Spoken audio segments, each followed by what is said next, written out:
Good morning, everyone. I'm Hank Greenberg, the State Director for AARP in Maryland, and I want to thank you for joining us on World Elder Abuse Awareness Day to kick off Protect Week 2020. I'd like to thank our guests today, Peter Francho, the Comptroller for the state of Maryland, Brian Frosch, Attorney General of Maryland, Robert Herr, the U.S. Attorney for the District of Maryland, and Sean McAvoy, the Assistant Commissioner of Financial Regulation with the Department of Labor, Licensing, and Regulation. And of course, our co-host, CCSMD, which is the Consumer Credit Counseling Service of Maryland, President Helene Reynaud. You know, Marylanders are losing millions of dollars to scams and fraud every year, and every day, criminals are becoming more sophisticated in how they separate you from your money. That's why we're here today, to raise awareness about fraud and to point you to information and resources that can help protect you and your family. Protect Week coincides with World Elder Abuse Awareness Day, June 15th, because unfortunately, the elderly are especially vulnerable to fraud, whether from strangers on the phone or from family members that they trust. Although we don't have the numbers by age, we do know that in the first 3 months of this year, the FTC says that more than 15,000 cases of fraud have been reported in Maryland. And we know that that number is probably low because many people are kind of embarrassed to report that they've been scammed or that they don't know. And in some cases, they don't really know where to report it. The problem is rampant, and technology combined with the growth of the over 65 population is making it easier for con artists to succeed. Now, collaboration among government agencies, law enforcement, and social workers, and the banks and community agencies is essential to prevent financial exploitation, and that is why the Protect Week Coalition is so important. And today we're going to hear from state and federal and nonprofit partners about their respective roles in protecting consumers from fraud and how their offices can be of assistance to those who have been victimized. And of course, if you or a loved one suspects a scam, call the AARP Fraud Watch Network hotline at 1-877-908-3360. Again, that's 877-908-3360. And you don't need to be an AARP member to use that number. Or complete a report online at www.aarp.org.fraud. Again, that's www.aarp.org.fraud.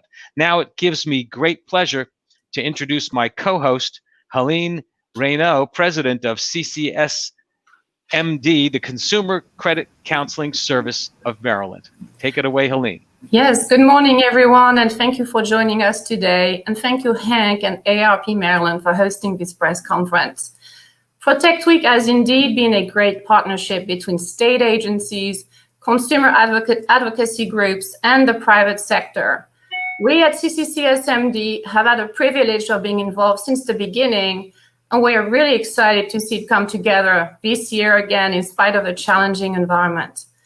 In a few minutes, you're going to hear more about financial exploitation, how to prevent it, who to report it to from our distinguished speakers. But the message I really want to convey is that in Maryland, there are a lot of organizations focused on protecting and looking after our most vulnerable and older residents.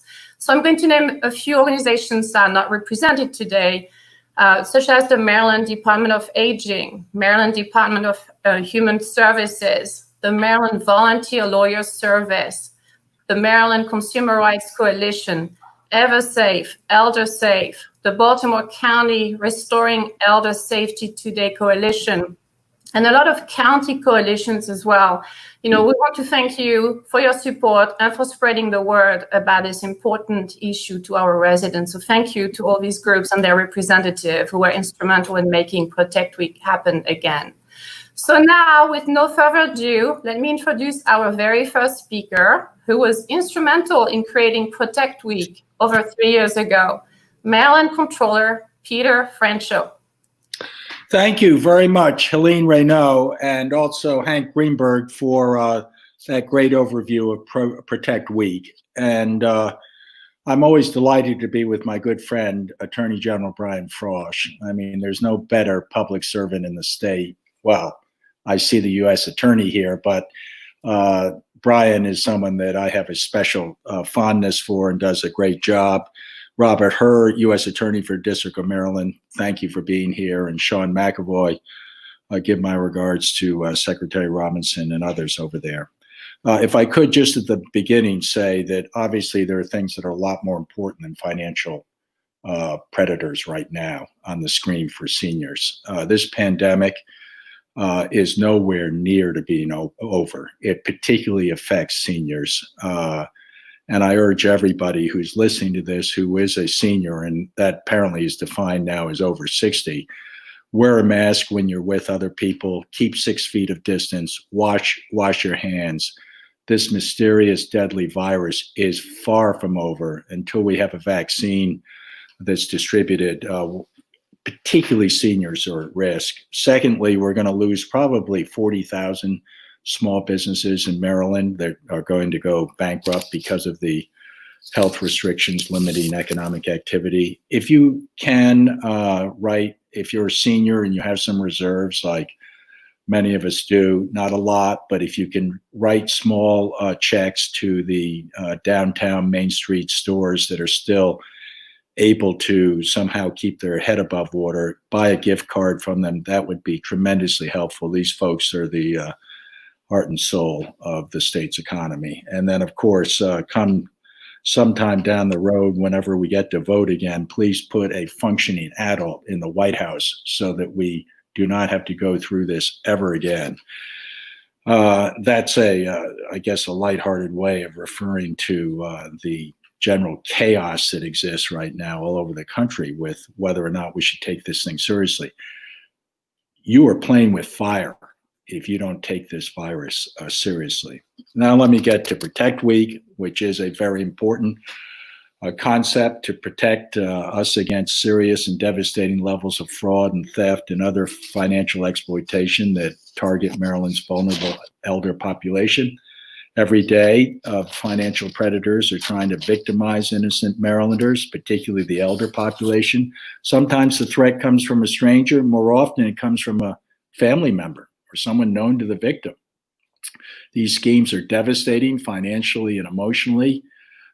People get taken advantage of all the time. Smart people like me fall for these con men because they're incredibly smooth and professional and sincere sounding.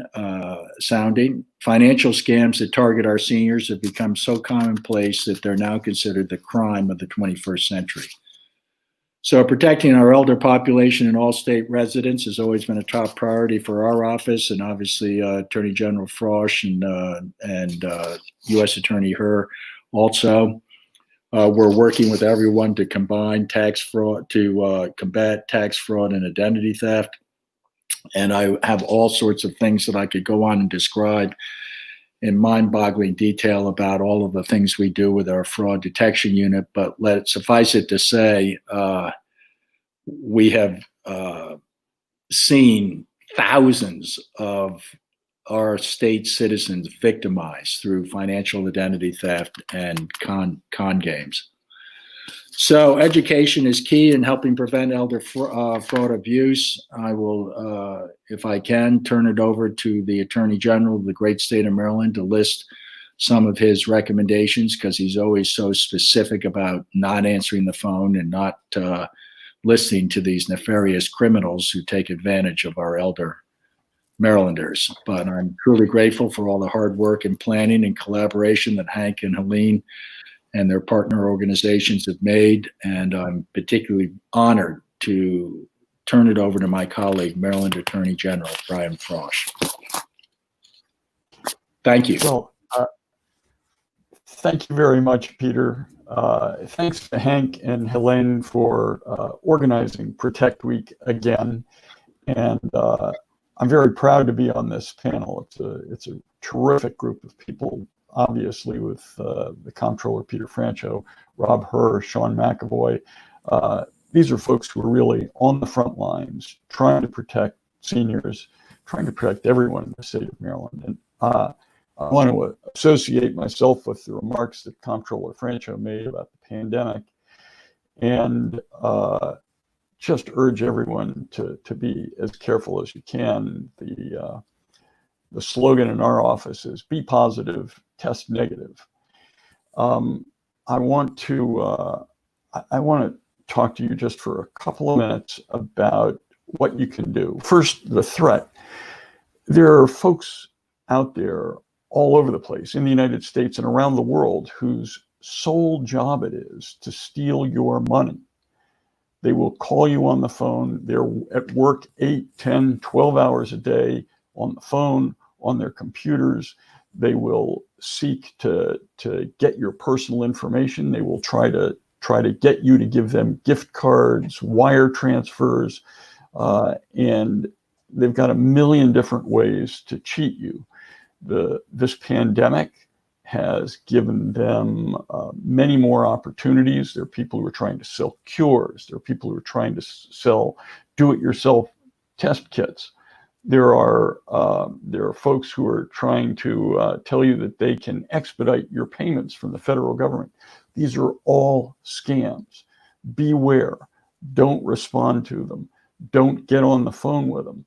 The best bit of general advice that I can give you is do not pick up the phone if you don't recognize the number. If you do pick up, think you recognize the number because they're using spoofed numbers, fake numbers, and they look familiar. But if you do pick it up and you realize you're in a conversation with somebody who is trying to get you to buy something, or somebody who's trying to get your personal information, hang up. You don't have to worry about hurting their feelings. They're trying to rip you off. Just hang up. Now, let me tell you that my office is at work all the time. We get 30 to 40,000 calls a year from consumers who think they've been cheated. Sometimes it's just that the car mechanic that they went to made a misrepresentation to them. Sometimes their life savings has been stolen or is about to be stolen. You can call our office anytime. You may have to leave a message, but our number for the consumer hotline is 410-528-8662. That's 410-528-8662. You can also go to our website. It's marylandattorneygeneral.gov, and there are terrific resources on that website. The resources include a manual that has just been updated on identity theft. We have a full-blown consumer protection manual, but we've just updated our identity theft manual. You can download it for free. You can just read it online, but you can go to marylandattorneygeneral.gov and read to your heart's content. It won't hurt, and it could save you a lot of time, a lot of trouble.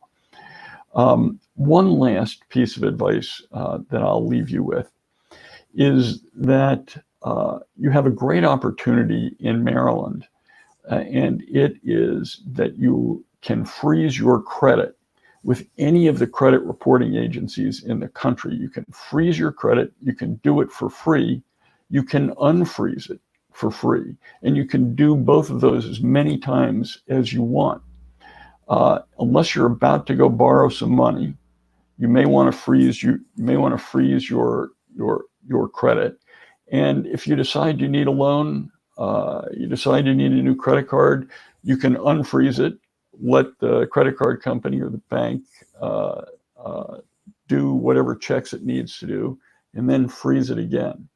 And finally, freeze the credit for your minor children. In Maryland, you can if you're a parent or a guardian, you can freeze the credit of your children. Believe it or not, these rip-off artists will try to steal the personal identification of your kids.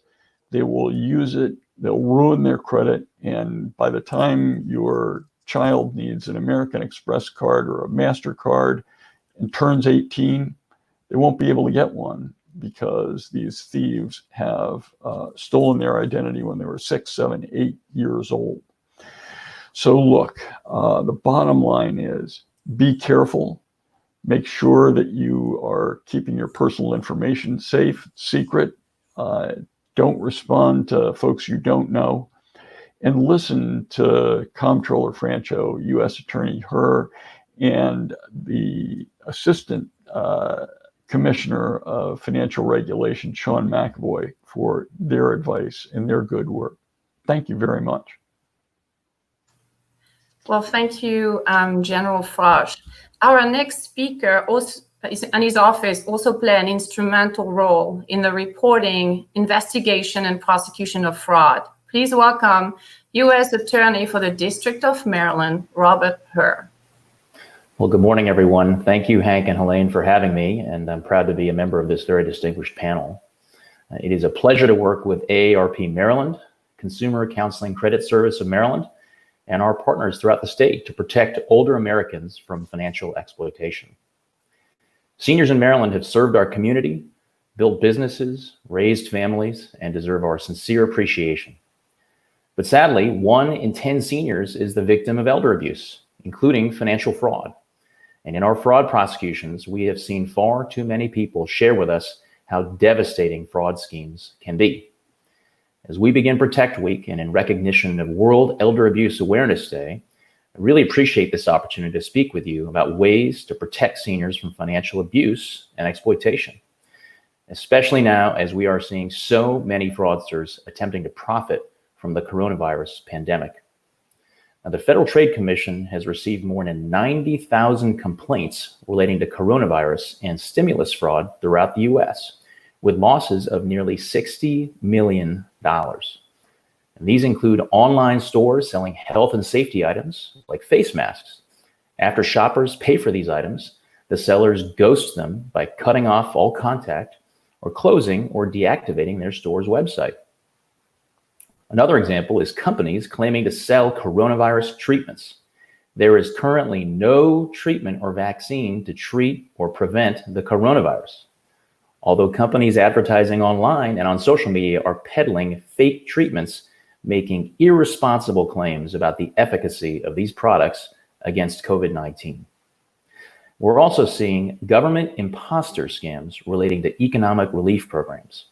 Many Marylanders are relying on unemployment benefits and economic impact payments from the government.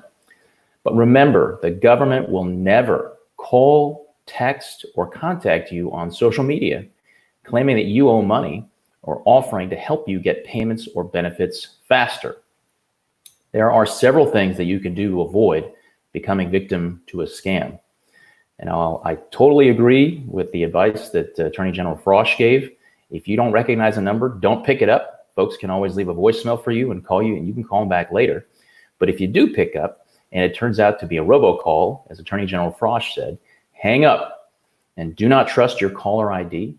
Fraudsters can make it look like the call is coming from source that you trust, including a local area code. Verify the information that you act on. Do not be fooled by government imposters. Instead, visit government websites directly for trustworthy information. Do not be lured into fake coronavirus vaccine scams or to pop-up testing sites. If you're experiencing symptoms of COVID-19, contact your healthcare provider or hospital. Know who you're buying from. Be very wary of online sellers that you don't know, and do your research before making a purchase or an investment. Do not click on links from sources that you don't know. They could download viruses or malware onto your computer or device. Do your homework. Be wary of strangers who ask for money or personal information over the phone. If someone wants you to send money in cash, by gift card, by cryptocurrency, or by wiring them money, don't do it. And don't provide your personal information, especially your social security number, bank account number, or Medicare number.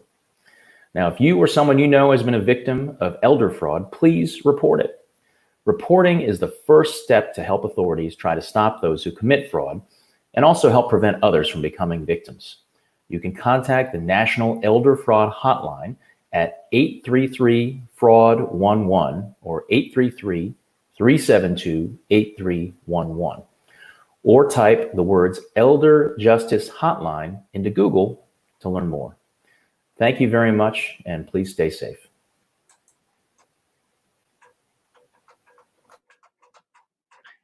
That's great. Thanks so much, Mr. Herr. I have the pleasure of introducing our next speaker, and that's Sean McAvoy, the Assistant Commissioner of Financial Regulation at the Department of Labor, Licensing, and Regulation. Thanks for being with us, Sean. Thank you, Hank. Thanks for introducing me. And on behalf of the Commissioner Antonio Salazar, I'd like to say that we're very proud once again to participate in Protect Week and once again be a part of this important statewide awareness and public education campaign, which is focused on protecting senior Marylanders from financial exploitation. Governor Hogan, Secretary Robinson, and our office are acutely aware of the growing epidemic of elder financial exploitation and how often it goes unreported and unresolved in so many cases. Elder financial abuse is of concern to us, and as our population ages, the potential for abuse continues to grow. So we're proud to partner in events like Protect Week because it not only highlights the problem, but most importantly, it provides information and resources to help. Now, the Consumer Financial Protection Bureau has estimated that there are 3.5 million incidences of elder financial exploitation that annually go on throughout the country. And experts estimate that the amount of actual fraud sometimes could be as much as 10 times higher than the $3 billion that is annually reported to authorities. So, as my fellow speakers have already noted, there's been a distinct rise in the number of COVID-19 related scams, and as scammers seek to exploit the fear and uncertainty that the virus has caused, especially amongst our seniors who are susceptible to the virus, scammers are just taking the opportunity to try and swindle seniors with all types of false offers. And I won't go into those because they've already been discussed by all of the other panelists, but you get the impression of these guys will stop at nothing to try and extract that money from your wallet. We're part of this campaign because our office regulates Maryland's financial institutions, and we assist Maryland consumers by investigating their complaints against those industries that we regulate. We also help connect consumers to effective financial education, which is available through state and national resources. As Brian, as the Comptroller, and as the other folks have said on the panel, knowledge and awareness are the first steps in recognizing financial abuse, making informed decisions, and also getting help if financial abuse occurs. So we strongly encourage elder consumers and those that love them to be aware of the dangers and to educate themselves on the issues regarding financial abuse. If you have a complaint regarding Maryland State Chartered Financial Institutions or any other financial institutions that are in the state, you can contact the Office of the Commissioner of Financial Regulation at 888-784-0136. That's 888-784-0136. We also have our website at the Maryland Department of Labor, labor.maryland.gov. You can click on that website under the Financial tab and file a complaint electronically if you have an issue. In addition, our office has also worked with Maryland banks and credit unions to produce a brochure that's entitled, "What Account is Right for You?" You can use this brochure to protect yourself. It explains how you can share access to your financial accounts with those that you trust. The links to all of the resources and to our office, and of course to all the other offices that are participating in Protect Week, are on the Protect Week website. All of those links are there. They will link you to all of the various different agencies that we're working together this week to help with Protect Week. Once again, I want to thank Helene Reynaud at the Consumer Credit Counseling Service of Maryland. I want to thank Hank Greenberg, Nancy Carr, Jen Holtz, and all of the team at AARP for their leadership in making this event possible. I also want to thank the other panelists today. I want to thank Comptroller, I want to thank the AG, I want to thank the U.S. Attorney General, and all of the state and local partners that are involved in this initiative. And I would just say one thing: use this 1 week to familiarize yourself with the Protect Week website. Educate yourself and your loved ones, and protect yourself for the next 51 weeks of the year until we meet again next summer. Thank you.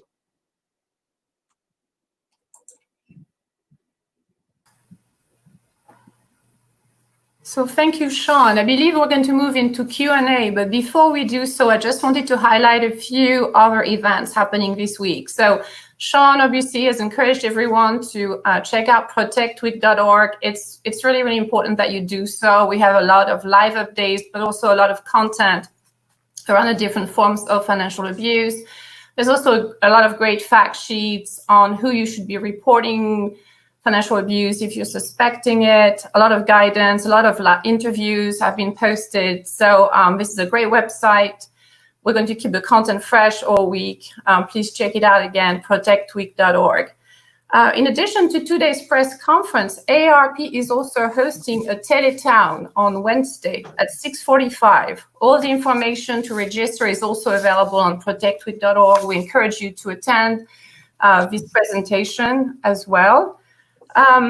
There's going to be a lot of social media activities this week. We have a couple of tags, hashtag ProtectWeek, hashtag WEAAD. So if you want to follow or to highlight any content, we encourage everyone to use those hashtags. In terms of what we're doing outside of social media and online activities, we're really thrilled this year to have been able to partner with the various area agencies on aging, as well as Meals on Wheels, to distribute really key information, a letter coming from General Frosch, as well as a very detailed infographics on what is financial abuse, how do you report it, who do you report it to over 12,000 residents, and that number is growing every day. So we're very excited about this. This is another way for us to reach, again, the most isolated, most vulnerable residents who might not have access to a computer or might not be able to join us today and to get this information.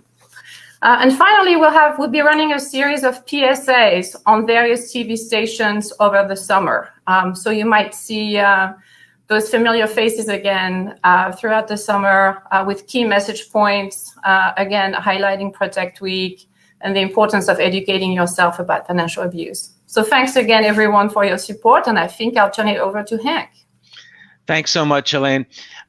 So we're going to move to your questions. And if you do have a question, please let us know. And it's in the chat column in the live comments. So please go ahead and put your questions in, and we will go from there. I'm going to start actually with a question that I think is probably directed to the Attorney General. And that is, how do you protect an elder if they will not stop allowing themselves to be scammed? And they won't let you help. They believe that it's a celebrity that's talking to them. That's a really tough issue, Hank. Isn't it? Yeah. I got to say, my mom, who lived to age 96, was home alone after my dad died and lonely. I mean, we would go visit, but we weren't there all the time. Yeah. The phone would ring, and she looked at it as an opportunity. And she liked talking to those folks, and she didn't get badly scammed, but it shows you the vulnerability of folks like that. If, despite everything that you've done to counsel and help this individual, and if you believe that the individual really is in danger of losing her or his life savings or ability to maintain themselves in that much danger, the only thing you can do is to ask that a guardian be appointed of their property. Now, that's a very emotionally charged action to take for a friend or a relative. They will resist, resent, and perhaps not forgive those efforts. So it's a big step to take. But if they just can't help themselves, that may be the only way to protect them going forward. Wow. We have another question. Thank you very much for that, Attorney General. We have a question. I think this one goes to Mr. Francho, our Comptroller. Talk a little bit about how your agency is going about combating elder financial abuse, if you would. Well, we've worked very closely with Attorney General Frosch to prosecute, for example, fraudulent tax preparers. These are small businesses that pop up around tax time and submit on behalf of elderly folks, often perfectly fraudulent, made-up tax returns. Refunds go back to the tax preparer rather than the individual. And we've put 236 of them out of business, but they keep popping up all over the place around tax time. I would just add on to what, so we do a lot of fraud detection. The problem is the U.S. attorney will, I'm sure, chime in. It's just very hard to prosecute these financial predators because they're engaged in kind of pop-up activity. Most of them seem to be coming, as far as our fraudulent tax refund requests, most of them seem to come out of Florida and Southern California. And we just don't have the reach to, or the technology to be able to get them. I will just add on that first question that Brian nicely mentioned his mother. My mother got to be advanced age also, but she was kind of hobbled by dementia. But we finally just took her checkbook away, as you know, we didn't go to court or anything. Why did we do that? Well, we noticed that her mailbox was filled with requests for contributions from all sorts of weird groups.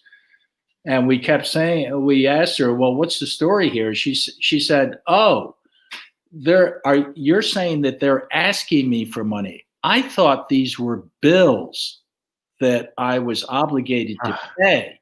So, wow. You know, I don't mean to mix politics in, but one of the prime beneficiaries was this guy, Newt Gingrich, who seems to be a direct mail, has a direct mail empire.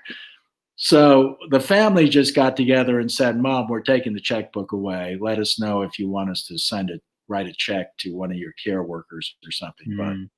But it is a sad situation now with folks, particularly elderly, alone and lonely, as Brian said. But when they lose some of their intellectual ability, it just becomes crazy. And admittedly, a lot of them were $25 and $30 checks, but we're talking tens of thousands of dollars went out of her checking account on an annual basis. And as soon as she made a contribution, there'd be a dozen pieces of mail in the mailbox. So they're all kind of intertwined. And Brian, thank you for sharing that story with your mom. It reminded me of mine. Thanks so much for that. We have plenty more questions here. One of which is, what can be done to prevent caller ID spoofing, either by new laws or through technology? Anybody in particular want to jump in on that one? There's a lot going on the technology side. I can respond a little bit. That'd be great. It's very difficult. It's illegal. We've passed a lot of laws. And I think the challenge is technology. All of the AGs in the country have worked with the FTC and the FCC to do two things: to enable them to first encourage technology that identifies these robocalls, and two, to require and permit all of the telephone carriers to adopt protocols that inform their subscribers, their customers, when they're receiving a spam call, and to block calls that they can tell are scam calls. Now, people are getting literally billions of calls, and I think it happens. There are billions every month. Peter said quite correctly, it's very difficult to prosecute these folks. The spoofed calls that people are getting aren't originating in the state of Maryland. That makes it difficult for our office to prosecute them. Rob's office, in conjunction with other U.S. attorneys and the Justice Department, can do it if they can find them. But it's not just that they're coming from other states. They're coming from Uganda. They're coming from Bolivia. They're coming from Kazakhstan. They're coming from every country you can imagine. To be an entrepreneur in this fraud industry, it doesn't take anything other than a telephone. And people are taking advantage of it all over the world. And I see that we also have the FTC does still have a do not call list. Robert, is that right? Robert Herr from the U.S. Attorney's Office? Yes, that's right. And just to pick up on some of the comments from Brian and Peter, our agencies, we do work together to try to go after folks who are responsible for separating folks from their hard-earned money. But it can be very challenging and time-consuming. And by the time we find out who the folks are behind these and then maybe build a successful prosecution, the money is gone. And it's very difficult for us to restore those losses back to people who have been victimized. So it's much better, in our view, to get the information out to prevent people from being victimized in the first place. And as you say, one of the ways that it is helpful to prevent as many fraudulent calls and soliciting calls as possible is to use the FTC's Do Not Call registry, www.donotcall.gov. Now, I will say that in my own experience, that is not a perfect end-all and be-all to ending robocalls. You'll probably still get some because, as Brian just said, some of these folks, they're fraud entrepreneurs, and they're not going to feel bound by something like the FTC's registry, but it can help. That's great. Could you speak a little bit more, Mr. Herr, on what's going on with imposter scams? I know you brought it up briefly in your original comments, but I think there's more. We're getting more questions about that. Absolutely, Hank. And thank you for that opportunity. And I think government imposter scams, they are becoming a bigger and bigger problem in this era where we've got stimulus payments going out to people. We've got people feeling generally uncertain in the time of the pandemic. And so I really appreciate the opportunity to talk about government imposter scams. And government imposter scams are when scammers pretend to be from a government agency like the IRS or the Social Security Administration, and they can try to pressure you or trick you through any number of means. They can claim that you owe the government money and that you're in big trouble unless you pay up quick, or that your Social Security number has been compromised. So they put you in a panic about that, or that you're about to be arrested for some reason because you didn't pay back taxes or something like that. And then these people say, thank goodness that you picked up the phone because we can help fix the issue. We can help resolve the issue for you magically if you send us a fee by gift card or wire transfer. And that can sound very tempting. And, again, as Brian said, folks who are at home, maybe a little isolated, especially during the times of the pandemic, they feel like not only is this person calling me and talking to me and listening and sounding nice, they're about to save me from a big, big problem. And so it can be very tempting to buy a gift card or wire some money or give your bank account. And that is absolutely the last thing that people should be doing. Do not do it. Just hang up. And folks should remember that folks from government agencies are not going to call you, text you, reach out to you through social media asking for money or your bank account number or your Social Security number. That's just not something the government does. The federal government agencies like the IRS, they will reach out to you by U.S. Postal Service, what's commonly called snail mail nowadays. So be very wary of calls or text messages. Could I chime in, Hank? Please, yes. The great state of Maryland.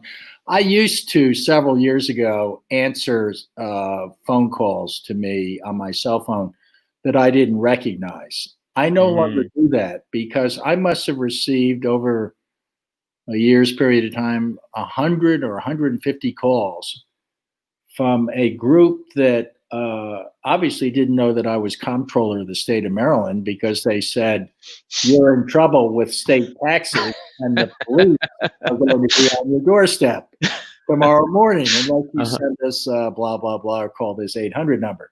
Yeah. So once again, I come back to kind of the gold standard, which I know folks that are senior that perhaps are isolated find this hard to believe, but don't answer phone calls that you don't recognize, because who knows who's going to be on the line. And I just want to second Attorney General Frosch and U.S. Attorney Herr. U.S. Attorney, are you willing to go down to the White House on a temporary duty for a while? Because you really put in all sorts of right notes, and I applaud, well, frankly, both of you. But don't pick up the phone. Sean, I didn't mean to leave you out, but you're so. But it's just don't even pick up the phone. And I find that the fraudulent calls, it just saves me a lot of time during the day, not having to be annoyed by them. Yeah. Thank you so much, Comptroller. That's Comptroller Peter Francho. Sean, let me ask if you've seen any uptick in the scams that are targeting multicultural audiences. Anything that you've seen, and that really is open to anyone who has experienced that?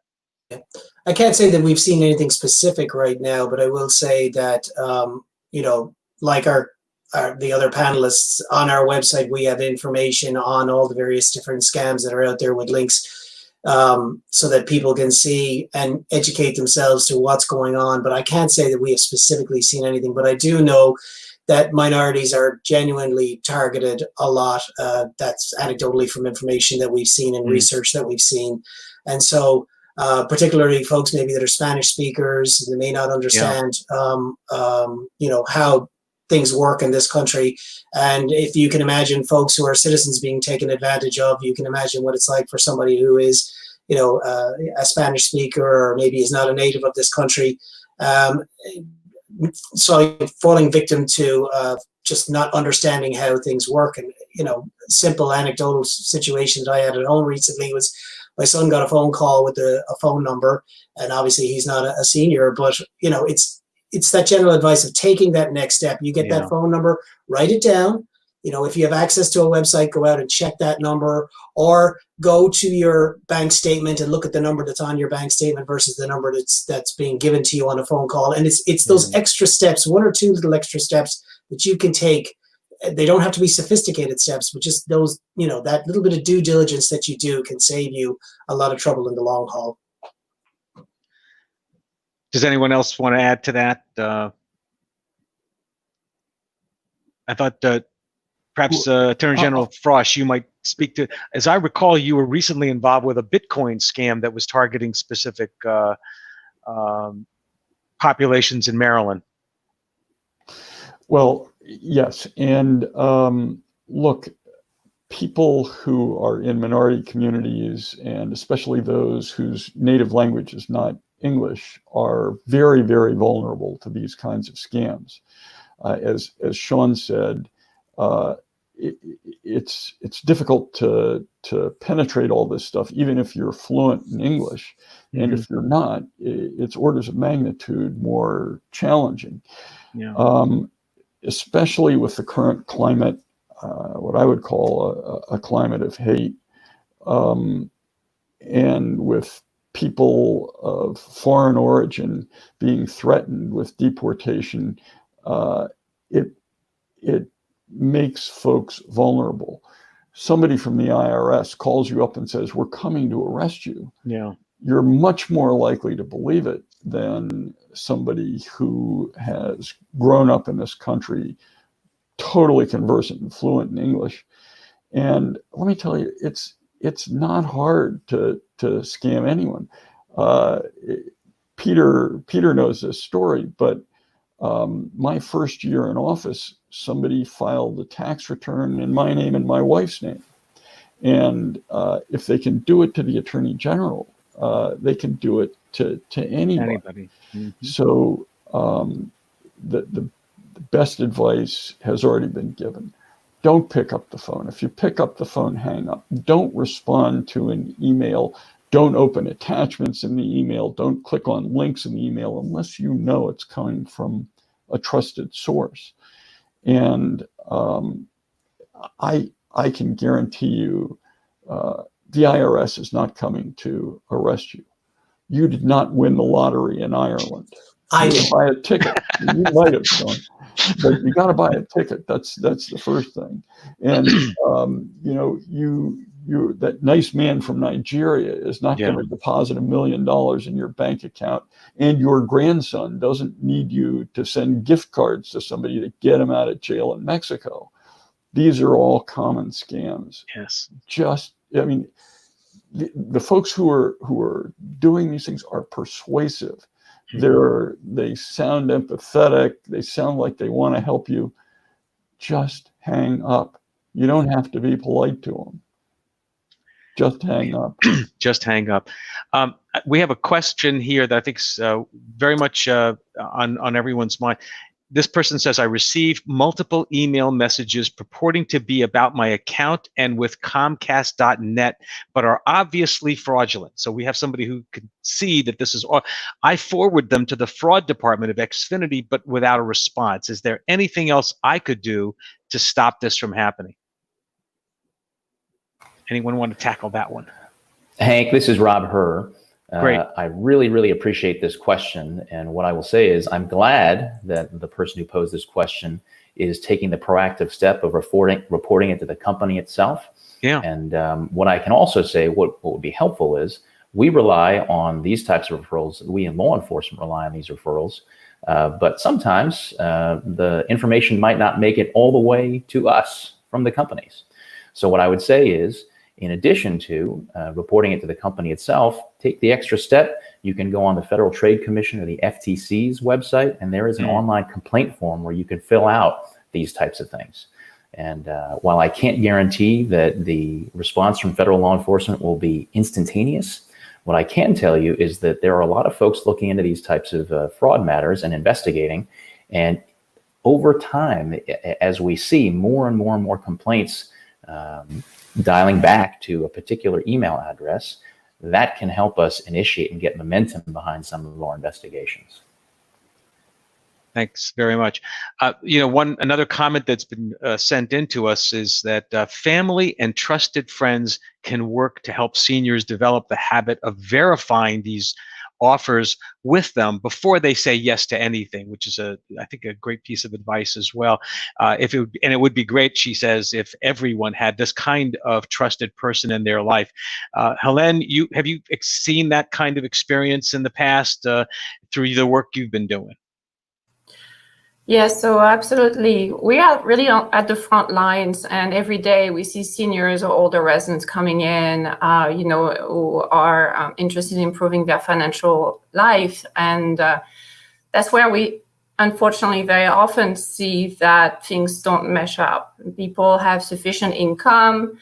Through our budget exercise, we see that people have sufficient income to cover their daily expenses, but for some reason, they're not. They're falling behind, they're delinquent, they're at risk at filing bankruptcy. So I totally agree that it's really, really important for everyone to identify with people that they can really trust, because more often than not, and then we touched on that earlier, Peter Frencho mentioned it, it's often the relatives or the children, grandchildren, nieces and nephews, that might be taking advantage of the older residents. So creating your support system, finding somebody that in your network, trusted network, can be of assistance in helping you manage your daily, budgets and finances is very key.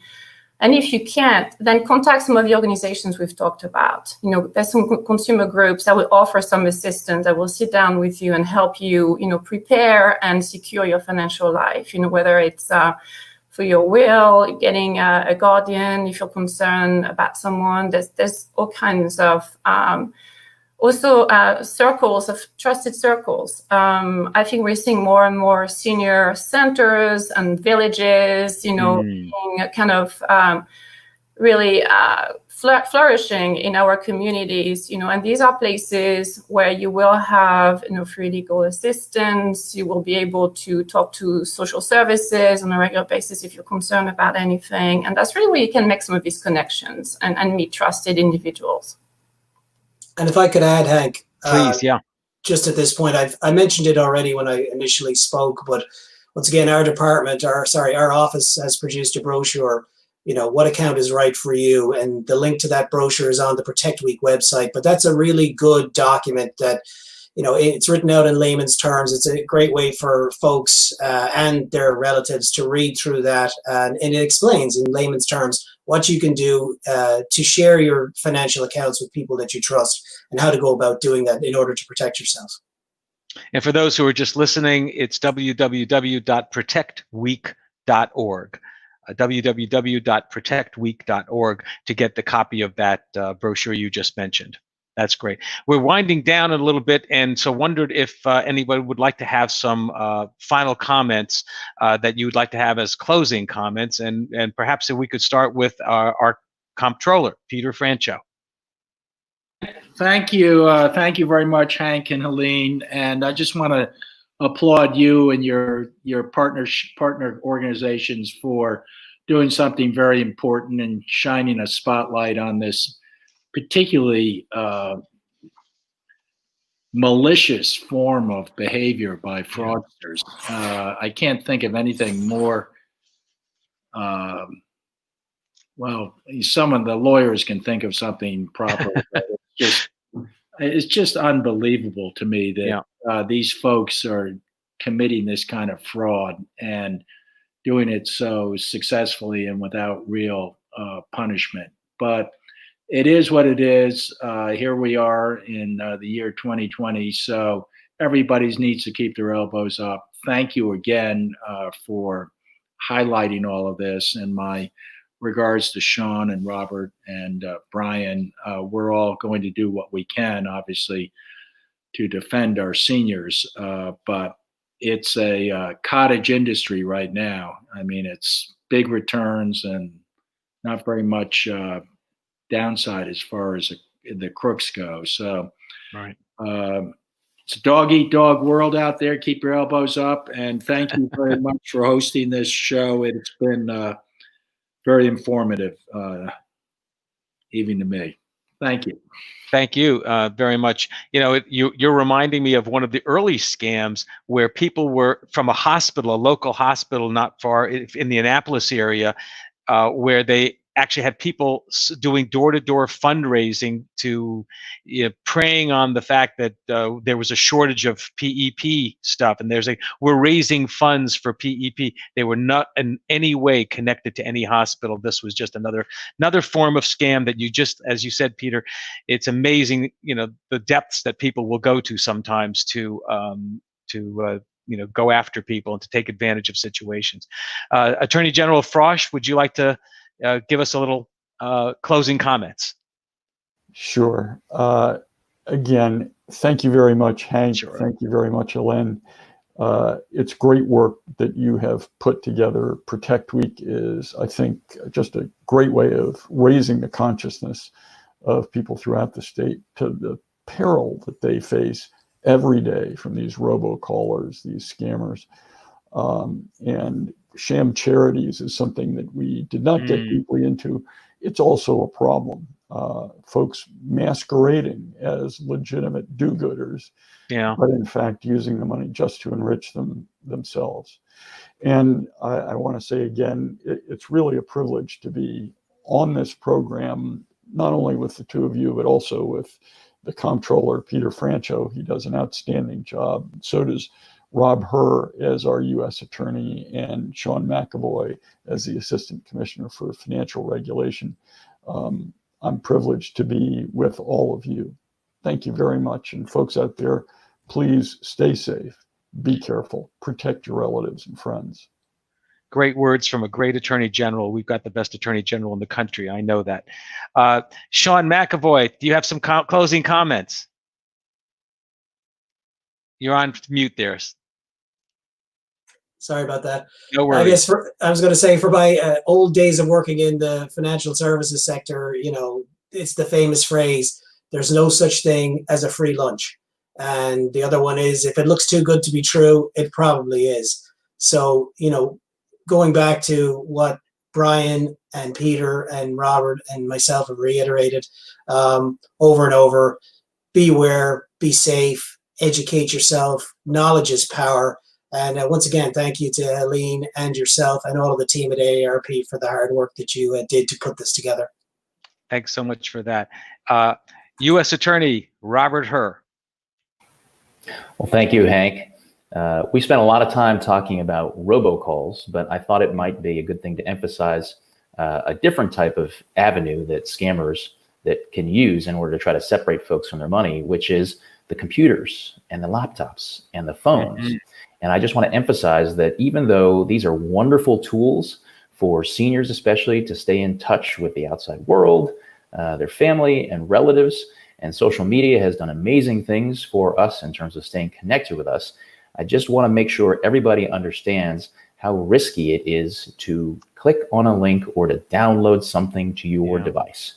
Once you give a hacker in any other part of the world access onto your computer by downloading something or clicking on a link, that person then has access to everything on your device. And think about the things that we do on our laptops and our phones, all kinds of passwords and all kinds of sensitive information on there. So, of course, robocalls, we've talked about how to defuse that, but a way to ward off a lot of heartache and a lot of trouble coming in through your electronic device, your laptop, your iPad, what have you, is just be very, very careful about what you allow to get downloaded and the links that you click on through your device. And so I just want to make sure folks are very attuned to that threat. And I echo all of the terrific advice that my fellow distinguished members of this panel have given today. Obviously, we're very, very concerned about keeping everyone physically safe, but we also want to make sure everyone is financially safe. And stay safe out there, everybody. Thank you, Hank. Thank you, and thanks to each of you. We're getting lots of comments. I just wanted you to know in our chat box, thank you to all the speakers for sharing such great information and advice. We also have one that says, I like that quote, knowledge is power. Also a quote that says here, thank you to the panelists for taking the time to educate the community about this important topic. So we're getting a lot of response, and I want to leave the final words to Helene Reynaud, without whom this could not happen. Well, thank you, Hank. And I really want again to thank all our presenters today. It's been an amazing panel. Thank you for taking the time and for deploying resources really to support Protect Week. There's just one final tip I wanted to share. I realized that Brian earlier mentioned the importance of unfreezing your credit, but that's not always possible. You know, if you are right now trying to build your credit or getting ready to make a major purchase and get a loan, I wanted to mention the importance of checking your credit. And during this pandemic, I'm actually pleased to report that the 3 major bureaus, TransUnion, Equifax, and Experian, are allowing every consumer to check their credit for free every week. And please go to annualcreditreport.com. You can actually really check your credit every week. So if you have any concerns about fraud, very often, you know, you can start seeing new lines of credit or abnormal transactions being reported on your credit quite rapidly. And the 3 major bureaus will offer that service through April 2021. So this is pretty significant. It's something for everyone. I think now is a good time to check your credit. Again, go to annualcreditreport.com. And then again, I want to encourage everyone to check out the protectweek.org website, where there's a lot of resources, a lot of really key information on how to better protect yourself in Maryland and generally speaking. So thanks again, Hank, for hosting the event today. Thanks to AARP Maryland for all the work you've done as well. It's been a pleasure on our part, and thank you all and those who have tuned in. Appreciate that very much, and thanks to each of these amazing panelists. We really are very, very lucky to have you where you are. Thank you, Robert Herr, U.S. Attorney. Thank you, Sean McAvoy, the Assistant Commissioner at Licensing and Regulation, our Attorney General, Brian Frosch, and of course, the Comptroller, Peter Francho, and my partner, Helene Reynaud. Have a great day and stay safe. Thank you.